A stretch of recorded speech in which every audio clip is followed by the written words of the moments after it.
অধিনায়ক মোহাম্মদ আশরাফুল ওপেনিং এ নামবেন দেশ সেরা ওপেনার তামিম ইকবাল খান। স্কোয়াডে রয়েছেন ছক্কা নাইম, অলক কাপালির মতো এক সময়ের জনপ্রিয় তারকা। আগামী মাসে আবারও তাদের একসাথে খেলতে দেখা যাবে। এশিয়ান লিজেন্ডস লিগ উপলক্ষে মাঠে ফিরেছেন তারা। এশিয়ার 5টি দেশের সাবেক তারকারা এই টুর্নামেন্ট মাতাবেন। বাংলাদেশ থেকে রয়েছে একটি দল। সেই দলের হয়ে আবারও মাঠে ফিরবেন তামিম আশরাফুল। আগামী 13 মার্চ থেকে শুরু হচ্ছে এশিয়ান লিজেন্ডস লিগের এবারের আসর। সাবেক ক্রিকেটারদের নিয়ে আয়োজিত এই টুর্নামেন্ট হবে টি-20 ফরম্যাটে। এশিয়ার 5টি দেশ থেকে অংশগ্রহণ করবে মোট 5টি দল। দলগুলো হচ্ছে Indian Royals, Pakistan stars, Bangladesh Tigers, Sri Lanka Lions এবং আফগানিস্তানের একটি দল। প্রতিটি দলে রয়েছেন একজন করে আইকন প্লেয়ার। বাংলাদেশ থেকে এই মর্যাদা পাচ্ছেন মোহাম্মদ আশরাফুল। বাংলাদেশ টাইগার্সে তিনি আইকন। এছাড়া অধিনায়কের দায়িত্বেও থাকবেন তিনি। শনিবার বাংলাদেশ টাইগার্সের পুরো স্কোয়াড ঘোষণা করা হয়েছে।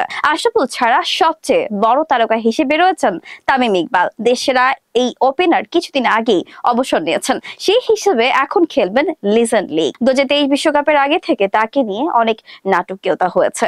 প্রথমে অভিমান করে অবসর নিয়েছিলেন, এরপর অবসর ভেঙে ফিরেও বিশ্বকাপ খেলতে পারেননি। কথা ছিল চ্যাম্পিয়ন্স ট্রফি খেলবেন। সমর্থকদের সেই আশাও পূর্ণ হয়নি। তার আগে আবারও অবসর নিয়েছেন তামিম। তবে লিজেন্ডস লিগে তিনি হতে পারেন অন্যতম সেরা ব্যাটসম্যান, কারণ তামিম খেলার মধ্যে ছিলেন। কিছুদিন আগেও বিপিএল জিতেছেন।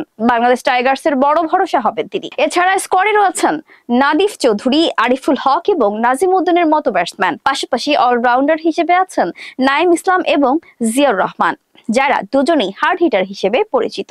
নাইম ইসলাম এবারেও বিপিএল খেলছেন। ছক্কা মারার দক্ষতার জন্য তার নাম হয়ে গেছে ছক্কা নাইম। জিয়াউর রহমানও বড় শট খেলতে পারেন।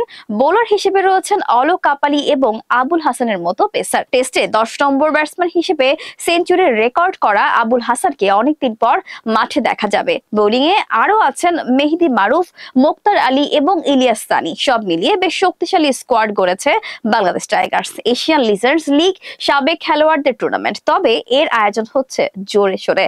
দলগুলোতে রয়েছেন সাবেক জনপ্রিয় তারকারা। বাংলাদেশ টাইগার্সের অধিনায়ক মোহাম্মদ আশরাফুল দেশের প্রথম আন্তর্জাতিক তারকা। সবচেয়ে কম বয়সে সেঞ্চুরির রেকর্ড গড়ে চমকে দিয়েছিলেন পুরো বিশ্বকে। এরপর অনেকগুলো স্মরণীয় কীর্তি করেছেন। 2004 সালে আশরাফুল একাই খেললেন 158 রানের ইনিংস, তাও ভারতের মতো শক্তিশালী দলের বিপক্ষে। সৌরভ গাঙ্গুলী তখন বলেছিলেন আশরাফুলের এই ইনিংস তার দেখা অন্যতম সেরা। এর ঠিক 1 বছর পরে গিলক্রিস্ট ম্যাকগ্রাথের অস্ট্রেলিয়াকে হারিয়ে দিল বাংলাদেশ।